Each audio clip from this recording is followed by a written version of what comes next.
Baik, pada video kali ini kita akan masih membahas tentang UUD 1945. Hari ini kita akan membahas subbab yang kedua tentang batang tubuh Undang-Undang Dasar.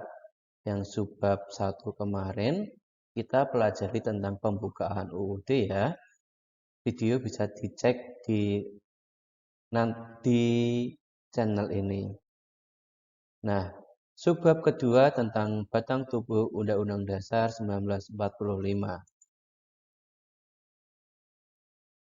Yang pertama, sistematika Undang-Undang Dasar sebelum dan sesudah amandemen. Amandemen itu perubahan ya, perubahan Undang-Undang Dasar yang terjadi tanggal tahun 1999 sampai 2002. Sebelum diamandemen, sebelum dirubah, Undang-Undang Dasar itu terdiri dari pembukaan, batang tubuh, dan penjelasan. Sedangkan batang tubuhnya terdiri dari 16 bab, 37 pasal, 49 ayat, 4 pasal aturan peralihan, dan 2 ayat aturan tambahan. Itu berlangsung dari tahun 45 sampai tahun 99. Sedangkan setelah diamandemen ada pembukaan dan pasal-pasal saja. Jadi penjelasannya itu dihilangkan. Penjelasannya dimasukkan ke pasal-pasal sehingga pasal-pasalnya bertambah banyak. Ada 21 bab yang dulunya cuma 16, ada 73 pasal yang sebelumnya 37, ada 170 ayat, dan ada 3. Sudah itu saja. Ini enggak ada aturan peralihan dan aturan tambahan itu. Oh, masih ada. Jadi masih ada 3 pasal aturan peralihan dan 2 pasal aturan tambahan. Itu sistematikanya. Kemudian dalam Undang-Undang Dasar kita, isinya itu memuat tentang materi pengaturan sistem pemerintahan.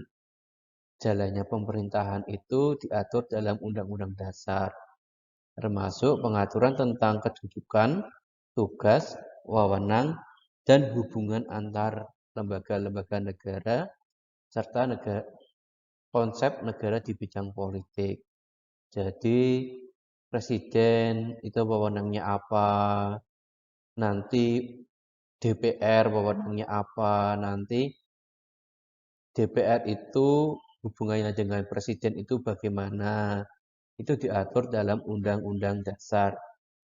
Kemudian ada hubungan negara dengan warga negara, baik di bidang politik, ekonomi, sosial, budaya, dan pertahanan keamanan.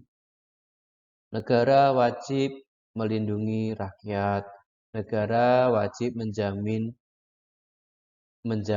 kesejahteraan rakyat. Itu semua ada di Undang-Undang Dasar.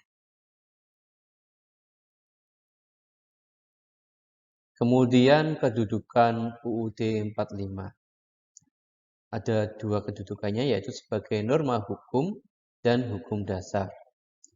Yang norma hukum, yaitu kedudukan UUD bersifat mengikat pemerintah, lembaga negara, lembaga masyarakat, dan juga setiap warga negara Indonesia dimanapun ia berada. Sedangkan kedudukannya sebagai hukum dasar, Undang-Undang Dasar 45 merupakan sebuah hukum dasar yang berisi norma-norma dan aturan-aturan yang harus ditaati. Sebagai norma hukum, berarti Undang-Undang Dasar itu mengikat semua warga negara. Sebagai hukum dasar, berarti semua aturan harus berdasarkan Undang-Undang Dasar 1945.